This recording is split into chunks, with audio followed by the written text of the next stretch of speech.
6 minutos de volta agora com o CBN Maceió. E a gente conversa neste bloco com o doutor em Educação pela UFAL e pelo programa intercalar de doutorando da Universidade de Lisboa, mestre em Sociologia, especialista em Docência para Educação Profissional e bacharel em Administração, e também professor do IFAL desde 2015, o professor Márcio Iá.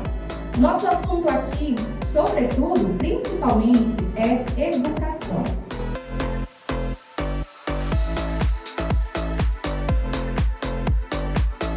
O estudo que nós realizamos, como tese de doutorado, é uma metodologia que a gente chama de educação comparada. Então, a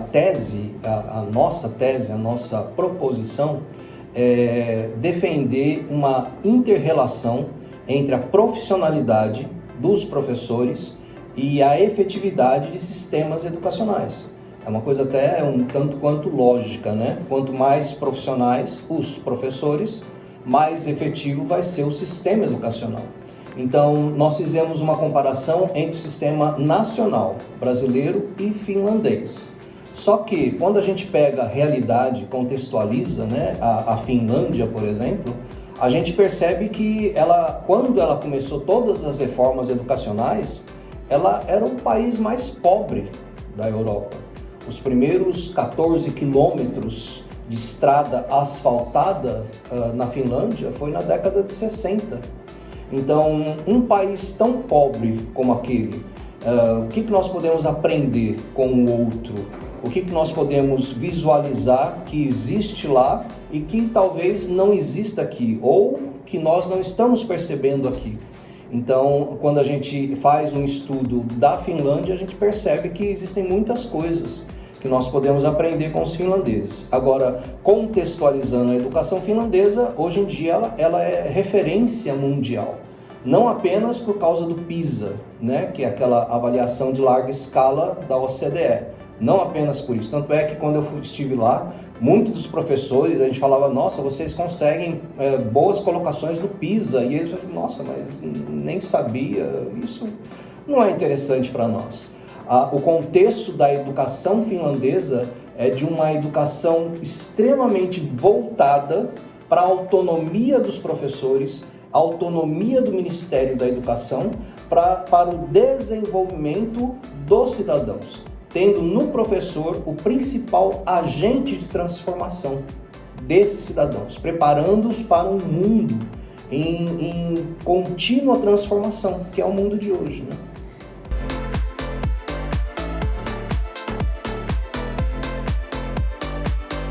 Eu estive lá em 2022, o estudo começou em 2019, todos os meus contatos com professores, educadores, gestores educacionais, tanto das universidades tradicionais como das universidades de ciências aplicadas, que a gente que eram os antigos institutos politécnicos, servidores do Ministério da Educação, tudo isso começou em 2019.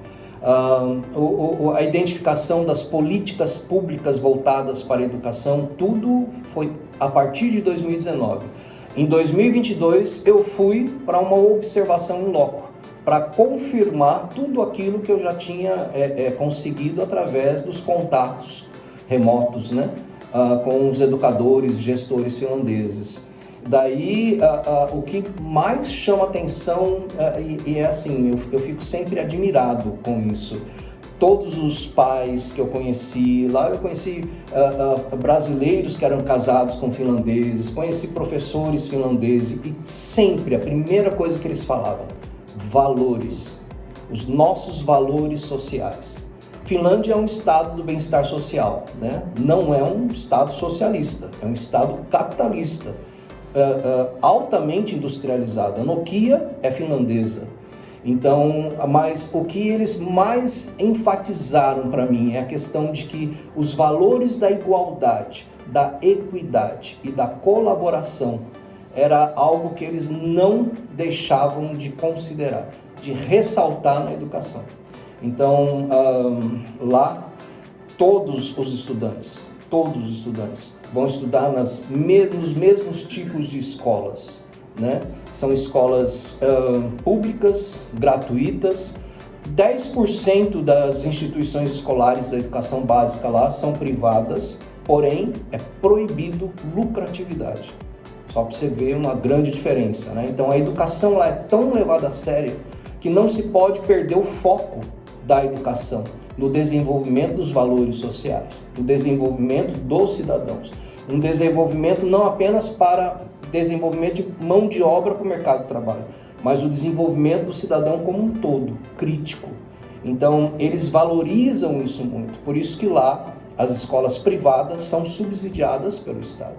Eu acho que esse é o ponto que mais me trouxe admiração, é essa questão do desenvolvimento, a ênfase nos valores sociais de uma sociedade.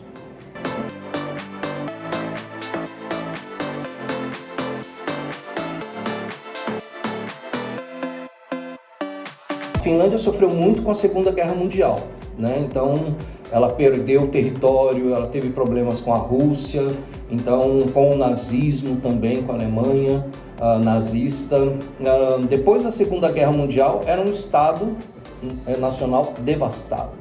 A grande virada, de acordo com alguns educadores e pesquisadores que eu tive acesso para o meu estudo, acontece a partir da década de 60, quando os reformadores da educação, mas não só da educação, mas como do Estado social, esses reformadores falam que a partir da década de 60 eles se conscientizam de que a educação era a principal estratégia para o desenvolvimento do Estado, para deixar de ser o Estado mais pobre, um dos mais pobres da Europa, para começar o seu desenvolvimento. Daí eles desenvolvem várias políticas de um modo geral, mas algumas delas para a área de educação. Por exemplo, se não me engano, é de 1965, uma política educacional, onde eles já falam de que o professor não deve ser um palestrante. O professor ele deve intermediar o processo ensino-aprendizagem. Então, desde a década de 60, eles começam a perceber que nós precisamos desenvolver os nossos cidadãos. A partir daí, da década de 60 até 90, que teve uma segunda grande reforma educacional, até os dias de hoje, então ela consegue deixar de ser um país pobre para ser um dos países mais desenvolvidos da Europa. Ou seja, mais de 50 anos atrás que eles começaram.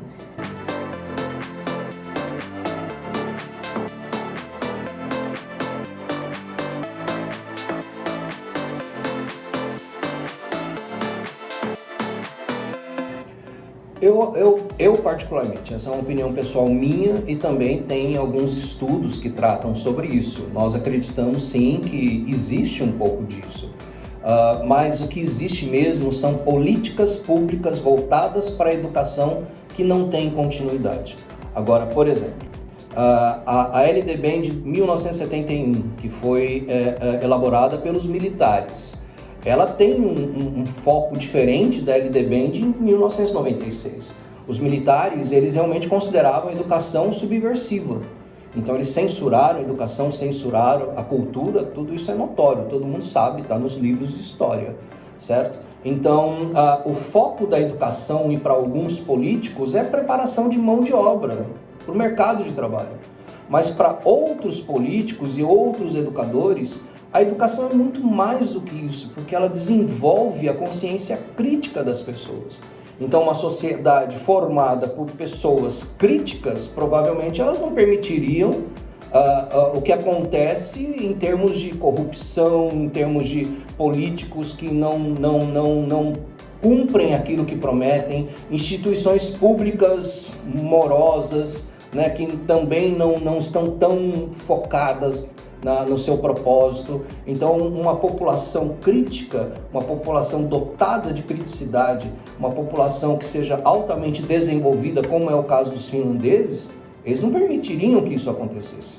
Na Finlândia, por exemplo, por 5 anos consecutivos, eles são considerados, por uma organização da ONU, se não me engano, o país mais feliz do mundo. Só que felicidade é muito subjetivo. O que está por trás? Qual é o critério que leva a que se chega a essa inferência de que a Finlândia é o país mais feliz do mundo? É PIB, é acreditar nas instituições públicas, é a quase não existência de corrupção política, Percebe? Então eu concordo plenamente quando você fala que educação é poder. E alguns políticos não têm muito interesse, não só políticos, como talvez algumas áreas da sociedade. O interesse delas é que as pessoas apenas trabalhem, usem suas mãos para trabalhar e façam o que tem que ser feito. Não preciso de uma pessoa crítica dentro da minha empresa para criticar o que eu estou fazendo, não é? Então, por isso que a minha opinião, sim, isso acontece um pouco, sim. Não deveria, porque se nós fizéssemos como os finlandeses fizeram, que é desenvolver plenamente o cidadão de uma sociedade, a sociedade provavelmente teria outros rumos, né?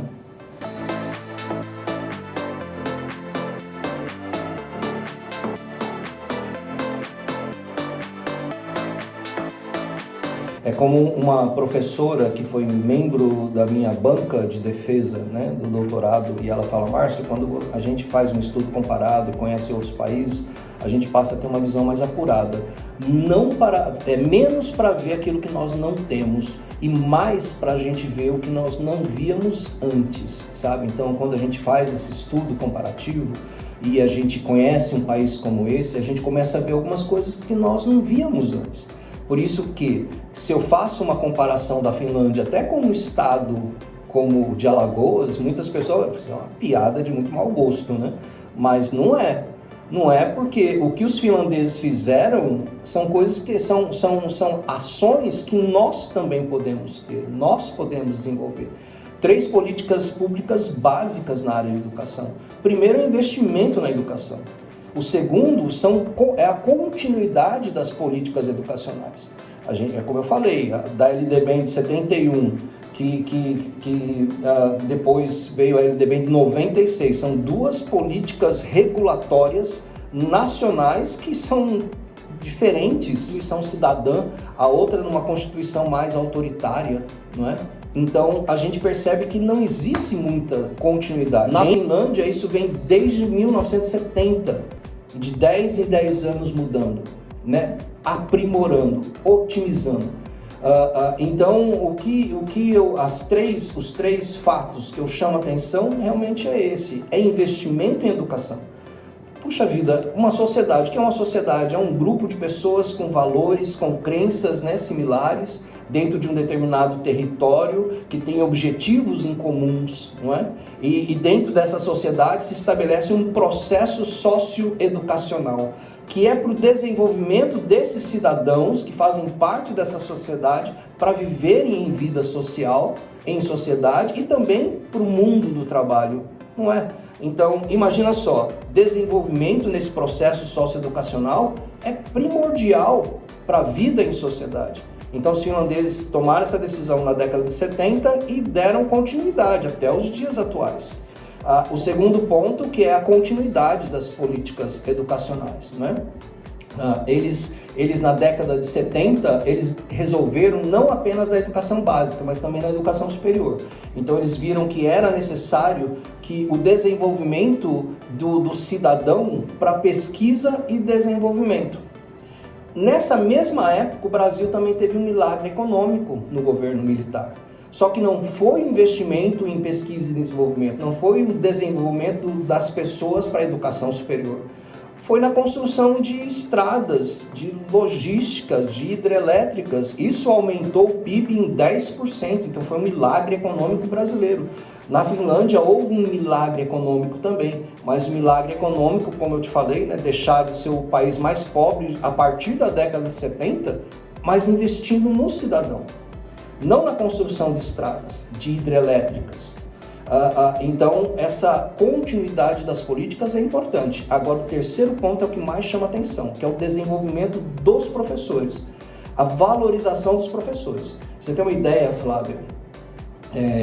Quando você pega a resolução número 2 de 2019 do Ministério da Educação, CNE, uma formação de professores aqui no Brasil tem que ter no mínimo 3.200 horas, certo? Um professor só entra em sala de aula para atuar como no magistério se fizer essa formação, uma licenciatura de 3.200 horas. Na Finlândia, o professor só entra em sala de aula se ele cumprir 300 créditos entre um bacharelado e um mestrado, que dá 8.100 horas. Olha a diferença. Quase 3 vezes a mais. Então, mas por que eles fazem isso? Porque eles, e outra coisa, 8.100 horas para desenvolver um professor plenamente autônomo. Autônomo. Por que isso? Porque eles querem inserir nesses professores esse senso ético de o quanto que eles são importantes para a transformação de uma sociedade. Então, lá na Finlândia, a profissão docente ela tem uma identidade profissional que é similar ao dos médicos. Aqui no Brasil, quando se fala, né, qual a profissão que tem um maior prestígio, status perante a sociedade, nós com certeza apontamos os médicos. Na Finlândia são os professores, junto com os médicos. Então, os melhores até 2020, que é a informação que eu tenho, pode ter mudado 2021, 2022, mas até 2020, os alunos com as melhores médias escolares da educação do ensino médio queriam ser professores. Disputavam as vagas. Disputavam o Enem de lá para ser professores.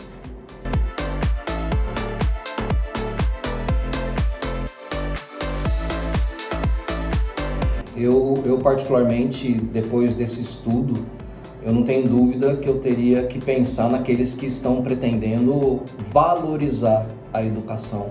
Valorizar de uma forma, não de uma forma retórica apenas, sabe, de discurso político, mas de alguém que entende que não tem outra saída. Se é uma sociedade formada por cidadãos, nós temos que desenvolver esses cidadãos. E se é uma sociedade dentro de um contexto de mundo globalizado, então, aí eu tenho que preparar esses cidadãos para o mundo globalizado. Então, para mim, eu teria que ver o histórico desses candidatos políticos para ver se eles valorizam a educação. Não é? Às vezes a pessoa é só retórica, ela tem um histórico, um currículo de desvalorização da educação, mas ela fala que ela vai melhorar a educação. Não sei como ela pode conseguir isso em 4 anos, né? Então, como eu falei, 3 pontos principais. Ele valoriza a educação? Será que a política que ele apresenta, ela tem possibilidade de continuidade? E ele pretende valorizar os professores? E como eles vão fazer isso? Sabe, é um desafio muito grande, é complexo. Porém, não posso deixar de ressaltar, né? A Finlândia, como eu falei, começou isso há mais de 50 anos. Nós teríamos que começar hoje. Eu ficaria encantado com um governador do estado, ou principalmente um governador do estado, que conseguisse articular entre os demais políticos o seguinte: nós realmente precisamos dar autonomia para os gestores educacionais, para pesquisadores, para uma FAPEAL, né? A FAPEAL, que é uma fundação de pesquisa, fazer com que eles se reúnam e possam definir os rumos das nossas políticas educacionais e dar continuidade. E que o próximo governador que entrar, que ele entenda isso também, que ele dê continuidade. E que não veja a educação como subversiva. Não, temos que mudar a educação, temos que... puxa vida, caracterizam professores das universidades das piores formas possíveis, né? E não é verdade. Isso é claro que nós temos alguns professores, talvez não seja o ideal. Mas não é verdade. As universidades, os institutos federais, as escolas são formadas de pessoas trabalhadoras. Não pode julgar o todo pelo mínimo, não pode generalizar, né? Márcio, foi um prazer conversar com você, trazer todo esse estudo, todo esse olhar que, na verdade, acredito que muita gente aqui não conhece a Finlândia e não tinha essa percepção. E através do seu estudo, realmente abre os olhos de quem está por aqui. Muito obrigada mesmo. Obrigado a você, Flávia. Nós conversamos com o doutor em Educação pela UFAL e pelo Programa Intercalar de Doutoramento da Universidade de Lisboa, mestre em Sociologia e